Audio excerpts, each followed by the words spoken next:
So students, मेरे last lecture में मैंने आपको कोशिश की थी ग्रेडियंट के बारे में बहुत डिटेल में समझाने की। उसमें मैंने आपको उसका मीनिंग बताया था, उसके एप्लीकेशंस, उसके यूजेस, उसका फ़िज़िकल इंटरप्रिटेशन भी समझाने की कोशिश की थी। आज हम थोड़ा सा और इसको एक्सटेंड करते हैं, इस टॉपिक को। जैसा मैंने लास्ट लेक्चर में कहा था कि हम इसकी प्रॉपर्टीज़ को डिस्कस करेंगे, फॉर्मूलों को डिस्कस करेंगे।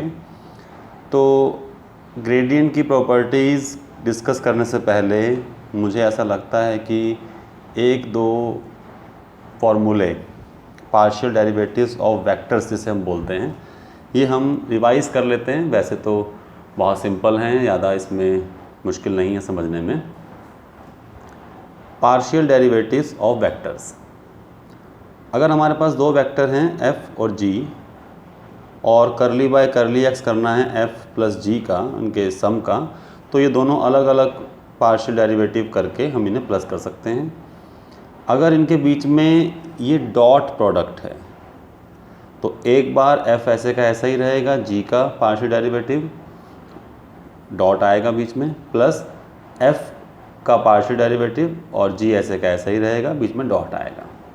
इसमें कोई फ़र्क नहीं पड़ता f इधर आए या g इधर आए, आप इसे इंटरचेंज भी कर सकते हो। लेकिन जो थर्ड फार्मूला है f क्रॉस g का, ये क्रॉस प्रोडक्ट है। जब आप इसका करली बाय करली x करोगे तो इसके ऑर्डर का विशेष ध्यान रखना पड़ता है। f एज इट इज़ रहेगा, क्रॉस करली g bye curly x plus करली f bye curly x cross g। इसमें आप इसको इंटरचेंज नहीं कर सकते, माइनस का फ़र्क आ जाएगा। सबसे इम्पॉर्टेंट, मैंने इस पर स्टार मार्क किया है, करली by curly x of phi F. अब यहाँ फाई क्या है? एक स्केलर है या कोई कांस्टेंट है। एफ क्या है? वेक्टर है। इनके बीच में मैंने ना तो कोई डॉट लगाया ना कोई क्रॉस लगाया, इसका मतलब है ये सिंपल मल्टीप्लिकेशन है। जब आप इसका करली बाय करली एक्स करेंगे तो इनके भी बीच में कोई डॉट और क्रॉस नहीं आएगा, सिंपल मल्टीप्लिकेशन आएगी। First phi as it is curly f by curly x plus curly phi by curly x into f vector. ये प्रॉपर्टी इंपॉर्टेंट है, हो सकता है आने वाले कुछ न्यूमेरिकल्स में हम इसका यूज़ होते हुए देखें। अब हम बात करते हैं बहुत सिंपल प्रॉपर्टीज़ ऑफ ग्रेडियंट की, कि अगर हमारे पास दो स्केलर फील्ड हैं, let first be phi and the second be psi, and you have to find the gradient of phi plus psi. So phi plus psi का जो ग्रेडियंट होगा वो simple del phi plus del psi होगा, simple addition of the gradient of both phi and psi. अगर phi और psi की multiplication है तो phi as it is del psi plus psi as it is del phi, वही you into we वाला method जो हम लोग डिफरेंशिएशन में करते थे। फाई अपॉन साई है, अब ये आपको याद दिला रहा होगा u अपॉन वी की, बिल्कुल ठीक, ये वैसा ही है। u अपॉन वी को जैसे हम लोग डिफरेंशिएट करते थे, वैसे ही जब हम ग्रेडियंट को डिफरेंशिएट करते हैं या ग्रेडियंट को फाई अपॉन साई पर लगाते हैं तो ये आता है phi denominator gradient of the numerator minus numerator gradient of the denominator upon the square of denominator. बहुत सिंपल था ये। इसमें अब और आगे अगर बढ़ा जाए तो एक थ्योरम आती है। उस थ्योरम को हम बहुत सिंपल तरीके से अगर समझें, वैसे तो ज़्यादा मुश्किल है नहीं, लेकिन अगर उसका स्टेटमेंट पढ़ें तो उसका स्टेटमेंट है the necessary and sufficient condition for scalar point function phi to be constant is that gradient of phi must be zero. The necessary and sufficient condition, शायद आप लोग समझ रहे होंगे ये नेसेसरी एंड सफिशिएंट का मतलब क्या होता है। या आपने शायद कुछ थ्योरम्स ऐसे प्रूफ भी करी हो कि अगर लेफ़्ट साइड ट्रू है तो राइट साइड भी ट्रू होगी, और राइट साइड ट्रू है तो लेफ़्ट साइड भी ट्रू होगी। If and only if type के जो थ्योरम्स हम लोग पहले पढ़ते थे। The necessary and sufficient condition for scalar point function. अब फंक्शन आपने कुछ भी मान सकते हो आप, थ्योरम में फाई मान सकते हैं, टू बी कांस्टेंट। मतलब हमारे पास कोई एक स्केलर फंक्शन है फाई, वो कांस्टेंट होगा, इसके लिए नेसेसरी और सफिशिएंट कंडीशन क्या है कि डेल फाई की वैल्यू 0 होना चाहिए। अब आप बहुत सिंपल तरीके से इसको समझ सकते हैं। मान लिया हमारे पास फाई को एक स्केलर फंक्शन है, अगर हम डेल फाई की वैल्यू कैलकुलेट करें तो जैसा मैंने लास्ट लेक्चर में बताया था, करली बाय करली एक्स आई, करली बाय करली वाई जे, करली बाय करली जेड के, ये तो हो गया डेल फाई स्केलर फंक्शन है। और जब ये फाई हम इंसर्ट करेंगे, ऑपरेटर इस पर अप्लाई होगा, तो आएगा करली फाई बाई करली एक्स आई, करली फाई बाई करली वाई जे, करली फाई बाई करली जेड के। अब स्टेटमेंट पढ़ते हैं। नेसेसरी एंड सफिशिएंट कंडीशन कि फंक्शन कांस्टेंट होगा अगर डेल फाई 0 होगा। अगर मैं इसको बहुत सिंपल तरीके से, फास्ट तरीके से ख़त्म करना चाहूँ तो मैं आपको ये समझा सकता हूँ कि डेल फाई की वैल्यू अगर 0 होगी तो क्या होगा। ये 0 क्या है, ये 0 वेक्टर है, क्योंकि we know that del phi is always a vector. So 0 is a vector, it can be represented as 0i plus 0j plus 0k. If del phi is equal to 0, it means it is equal to 0 vector. 0 vector can be written as 0i, 0j and 0k. And when we compare both the sides, what will we get? Curly phi by curly x is 0, curly phi by curly y is also 0, and curly phi by curly z all are equal to 0. If there is a scalar point function phi for which all three quantities are 0, what it means? It means phi is constant. हम इसको बहुत simply तरीके से solve कर सकते हैं, जैसे मैंने अभी किया है। अगर हम नेसेसरी की बात करें तो हम ये पहले मान के चलेंगे कि फाई कांस्टेंट है। फाई कांस्टेंट होगा तो डेल फाई 0 आ जाएगा, क्योंकि ये तीनों 0 हो जाएंगे। और अगर सफिशिएंट की बात करें तो हम ये मान के चलेंगे डेल फाई 0 है, तो इस तरीके से आपके पास फाई कांस्टेंट आ जाएगा। ये जो प्रूफ मैंने आपको बताया है, ये सफिशिएंट पार्ट का प्रूफ है। और जब हम बात करेंगे नेसेसरी की, तो हम ये मान के चलेंगे कि let phi be a constant scalar function. Constant होगा तो but obviously curly phi by curly x, curly phi by curly y and curly phi by curly z, ये सब किसके बराबर होंगे? 0 के। So we can simply prove that del phi is also equal to 0। ये बहुत सिंपल कैलकुलेशन थी, बहुत सिंपल इसका प्रोसेस था सॉल्व करने का। ये थ्योरम शायद कुरुक्षेत्र यूनिवर्सिटी में 2018 में या 2015 में आई हुई है, इसलिए मैंने आपको समझाई है। अब इसके बाद हम स्टार्ट करते हैं इस ग्रेडियंट टॉपिक का एक ऐसा न्यूमेरिकल जो बेसिकली हर न्यूमेरिकल में कहीं ना कहीं ये प्रॉपर्टी भी यूज़ होगी और सबसे ज़्यादा ये पूछा भी जाता है एग्ज़ाम में। सो स्टूडेंट्स, हम तैयार हैं इसका पहला न्यूमेरिकल या पहला एक प्रॉपर्टी को प्रूफ करने के लिए कि अगर R एक वेक्टर है xi plus y j plus z के, जिसको आप किसी पॉइंट का पोजीशन वेक्टर बोल सकते हो, जिसके coordinates x, y and z हैं, okay, and small r is equal to the magnitude of the vector. सबसे पहली बात तो मैं आपको ये समझा दूँ कि जब भी r सिंपल लिखा होगा स्मॉल r, तो आप समझ जाना कि it is a scalar quantity and it is equal to the magnitude of position vector r। जब आर के ऊपर वेक्टर होगा तो इसका मतलब है x i plus y j plus z k. Okay, किसी किसी बुक में, बहुत ध्यान से समझना, किसी किसी बुक में आर वेक्टर और सिंपल आर नहीं लिखा होता, वहाँ लिखा होता है एक आर थोड़ा बोल्ड करके, तो एक आर थोड़ा इटैलिक करके। अब ये जो सिंपल आर है ये समझना पड़ता है खुद ही कि ये magnitude of the r vector है, और जो बोल्ड है वो वेक्टर आर है। तो इसमें कन्फ्यूजन ना लेके आना आप लोग। अगर ये वेक्टर ऐसे डिफाइन है तो प्रूव करना है कि gradient of r without vector, it means magnitude, is equal to 1/r of r vector.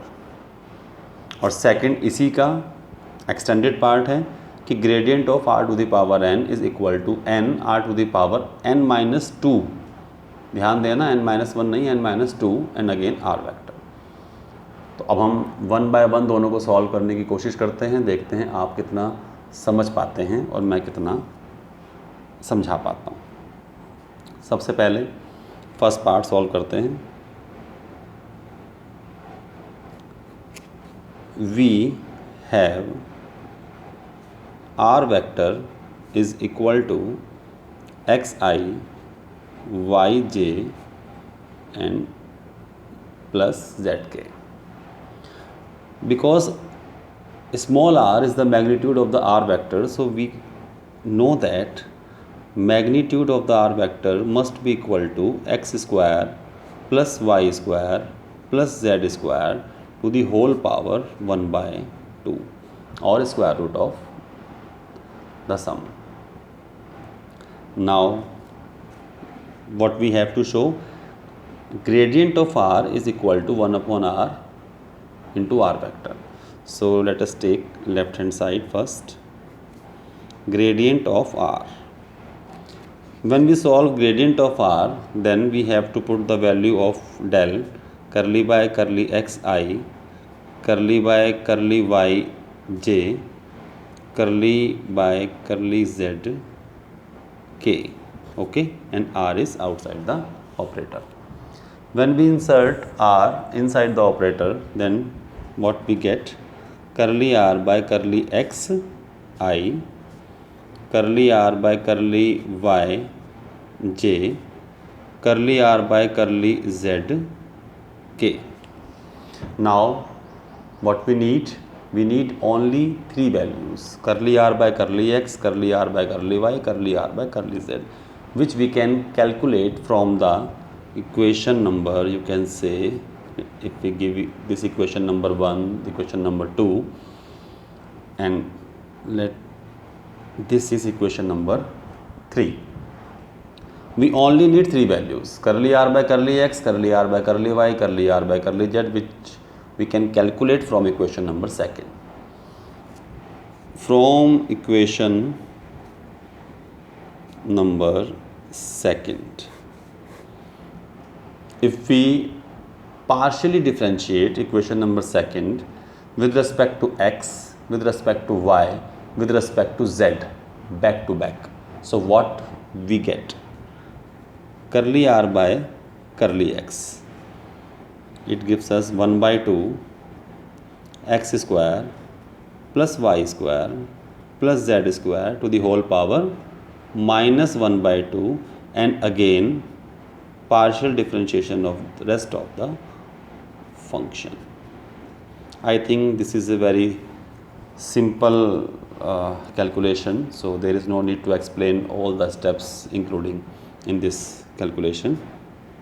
So x square plus y square plus z square to the power minus half, to the power minus half, it means 1/r, because x square plus y square plus z square to the power plus half is equal to r to the power plus 1. We can write it like that. So if we need the power minus half, so it should also be minus 1. Minus 1 becomes 1/r. Curly by curly x of rest of the function is only 2x. 2 is cancelled by this 2 and we get only x by r. In the same way, curly r by curly y should be y over r, and curly r by curly z should be z over r, small z over r. You can write like this. Okay, so now we have all the three values, curly r by curly x, curly r by curly y, curly r by curly z. On using these three values in equation number 3, what will we get? X over r I, y over r j, and z over r k, taking, because r is a scalar quantity, so we can take 1 upon r as constant and common. So we take 1 upon r as common. What will we get? xi yj plus zk. And what is this? From equation number 1 we can say this is r vector. This is the required right hand side. So I hope ये आपको समझ में आया हो. ये पहला part था इसका. अब हम स्टार्ट करते हैं इसका second part. As we know, in the second part we have to show r to the power n का gradient is equal to n r to the power n minus 2 into r vector. First part और second part में यही difference है कि यहाँ तो r simple था और यहाँ r की पावर n है. तो हमने पहले यहाँ r की वैल्यू निकाल रखी थी. अब हमें किसकी वैल्यू चाहिए? r to the power n की. So we can find the value of r to the power n very easily from equation number 2. We know from equation number 2 what we know? r to the power n is equal to x square plus y square plus z square to the power n by 2. अब ये हमारी basic equation बनेगी और अब हम start करते हैं इसका सॉल्यूशन. लेफ्ट हैंड साइड से स्टार्ट करते हैं. Gradient of r to the power n, जैसा हमने पहले पार्ट में किया, करली by curly x i, curly by curly y j, curly by curly z k, और बाहर है r to the power n. अब इस r to the power n को जब हम ब्रैकेट ओपन करेंगे तो ये बनेगा करली by curly x r to the power n i, curly by curly y r to the power n j, and curly by curly z r to the power n k. यहाँ तक मुझे लगता है बहुत सिंपल कैलकुलेशन है. इसके बाद करली by curly x of r to the power n जब हम करेंगे तो बहुत ध्यान से हमें समझना चाहिए कि इसका आंसर क्या आएगा? n r to the power n minus 1 n curly r by curly x i plus again n r to the power n minus 1 curly r by curly y j, and again and last n r to the power n minus 1 curly r over करली z into k. Again now we can take n r to the power n minus 1 as common. n r to the power n minus 1 when we take as a common part of this vector. So the remaining part is the same as we got in equation number 3. करली r by करली x i, करली r by करली x i, करली r by करली y j, करली r by करली y j, करली r by करली y, करली r by करली z k, करली r by करली z k. इसकी जो वैल्यू यहाँ आई थी वही वैल्यू हमें यहाँ पुट करनी पड़ेगी. और वो वैल्यू क्या आई थी? शायद फर्स्ट पार्ट का रिज़ल्ट हम यहाँ पुट कर सकते हैं. ये आपको समझ में आया होगा. 1 अपॉन r और r to the power n minus 1, ये दोनों मिल के बनाएंगे r to the power n minus 2 r vector right hand side hands proved. First part के बेस पर सेकंड पार्ट सॉल्व हुआ। इसका मतलब है जो फर्स्ट पार्ट है वो हम एज ए फॉर्मूला भी याद कर सकते हैं और एज ए प्रॉपर्टी भी याद कर सकते हैं और एज ए थ्योरम भी ये पूछा जा सकता है। तो आज के इस वीडियो लेक्चर में मैंने आपको ग्रेडियंट के कुछ फॉर्मूले बताए, प्रॉपर्टीज़ बताई।